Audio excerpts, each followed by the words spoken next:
The third prince, Jelua, and his subordinate stood before Gu Chang's front gate as it slowly opened.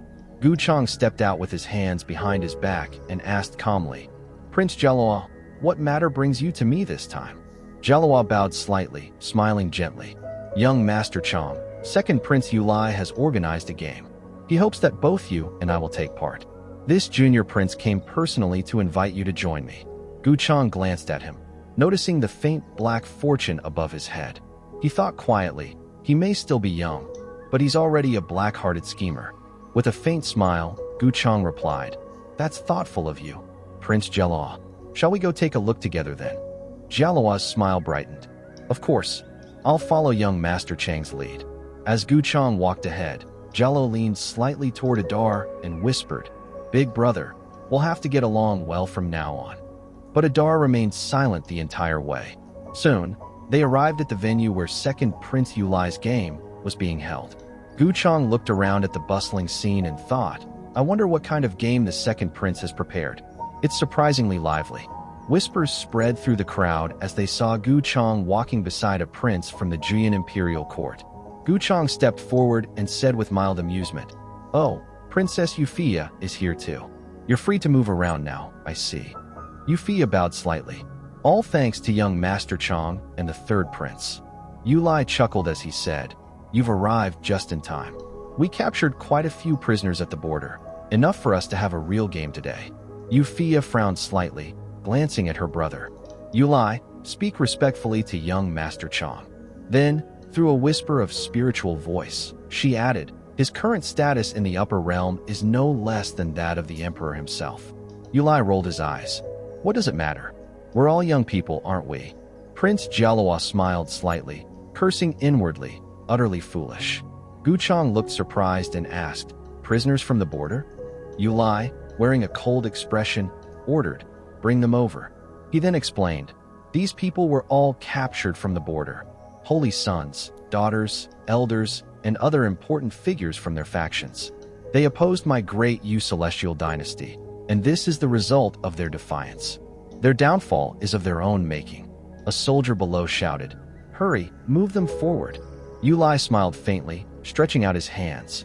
"Since you refuse to bow before the great Yu celestial dynasty, I'll grant you one final chance to survive." The crowd erupted in praise. "The second prince is so kind-hearted." The prisoners, hands bound, glared up at him. One of them shouted, "Your dynasty is tyrannical, seizing by force what doesn't belong to you. Shameless." Yulai's eyes burned red with fury. "You have no sense of life and death." In a flash, he struck the man dead with a single blow. Even those standing nearby were caught in the aftermath of his attack. The remaining prisoners trembled in fear, walking forward in silence. Among them, a young woman held back tears, whispering to herself, "I have to stay alive and find my father." From above, Gu Chang observed quietly, "That girl's aura, it resembles Toba Xiao Yao's. Could they be from the same place?" Yulai laughed lightly, spreading his arms. "All of you, run into the ancient forest ahead. If you survive for 3 days, I'll spare your lives. You may even return to your factions. Now go, run." The prisoners bolted for their lives as the crowd erupted in excitement, leaping to hunt them down. Some captives begged for mercy, others cursed as they fled. "These beasts, they treat us like animals." Moments later, chaos filled the field. Spectators turned predators, slaughtering the fleeing prisoners without restraint. The young lady ran as fast as she could, her hands still bound, eyes wide with terror as the person beside her was crushed beneath a giant hammer. Yulai laughed, glancing at Gu Chang. "Young Master Chang, aren't you going to join the game?" Gu Chang remained calm. "I'll just watch from here," he replied. "If I make a move, I'm afraid you'll have nothing left to play with." Yulai chuckled. "Very well then. We'll meet again in 3 days." He turned and walked away. Gu Chang's gaze shifted toward Euphia. "Why isn't Princess Fia participating?" She answered softly, "I don't enjoy this kind of killing." Gu Chang smiled faintly. As expected, Princess Fia is like me, a kind-hearted person. Euphia said nothing, simply glancing at him. In her mind, she recalled her father's words. Although Gu Chang is ruthless, he's still considerate toward the women he cares about. Whether you once had feelings for Toba Xiao Yao or not, Your duty now as the Grand Princess of Great Yu is to capture Gu Changge. If that fails, consider Jelua instead. Breaking the silence, Gu Changge asked, "Were all these prisoners captured from the border?" Euphia replied, "Some of them came from the ancient world beyond the spatial rift at the border, but nothing seems particularly special about them." Gu Chang's eyes narrowed slightly. The ancient world, that explains Toba Xiao Yao's sword aura. He thought to himself, if I could refine that world, it would surpass countless lower realms surrounding the upper realm. His gaze sharpened as his divine sense spread out, searching. It locked onto a petite, frail figure, the same young lady who had escaped deep into the forest. She suddenly felt that presence upon her and turned around, shock written all over her face. Gu Changge smiled faintly. "Fascinating."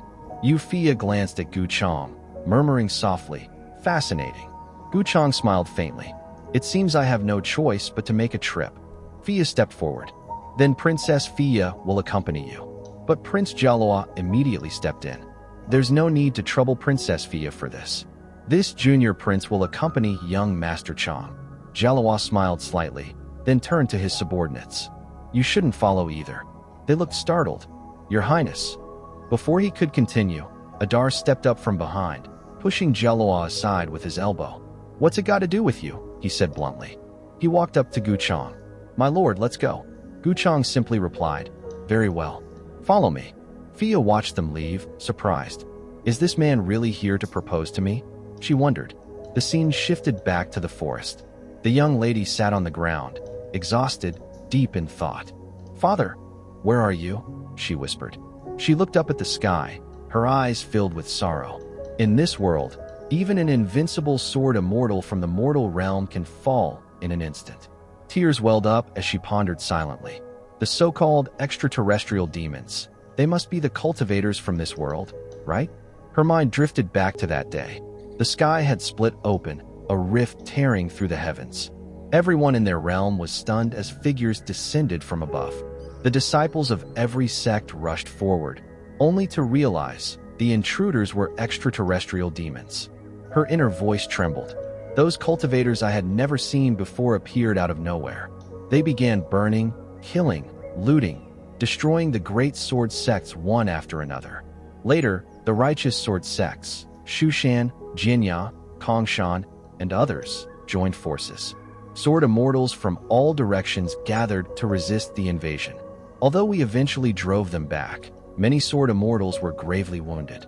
And even then, we couldn't seal that massive spatial rift. In the end, they decided to cross over, to destroy the source of the extraterrestrial demons. My father was among them. She asked her father, "Father, did you really have to go?" He placed his hand on her head. "For the peace of our world, someone must act. With my strength, there's nothing for you to worry about." Months passed, and though he was a sword immortal, he was swallowed by the spatial currents and never returned. Driven by that loss, she crossed the rift to find him. Now, sitting alone in the forest, she realizes how naive their plans had been. The world beyond the rift is far larger than they imagined. They were like frogs at the bottom of a well. The center of all heavens teems with countless powerful beings and connects to many other worlds. Invasions and conquests happen constantly. A voice suddenly rings out. "So this is where you were hiding." She stands in shock, searching for the speaker. Then an arrow slams into her thigh. She collapses as three figures emerge from the trees. The man in the center sneers. Well, just a little girl." The woman at his side taunts. "What? You can't bring yourself to strike because she's young." He considers skinning her alive. Bound and wounded, the girl lies helpless as the central man steps closer, claws out. "What a pity," he says. "She's ordinary, no value to keep." Another threatens. "Keep stalling and I'll shoot more holes in her." The first man savors the moment, amused by her agony. Isn't watching prey teeter on the edge of death one of life's rarest pleasures? Before they can finish, someone appears from the sky and slams into the trio below. Adar stood amid the chaos, gripping the two men and the woman, one in each hand, as he crushed their necks with a sickening crack. A shadow then fell over the trembling young lady. She looked up to see Gu Changge standing before her. He reached out a hand, helping her to her feet. "Terrified," she stammered. "Who are you?" Gu Chang smiled faintly. Of course, I'm a good person. Was my acting not convincing? If you enjoyed this episode, remember to like, subscribe, and hit the notification bell so you don't miss what happens next. See you next time.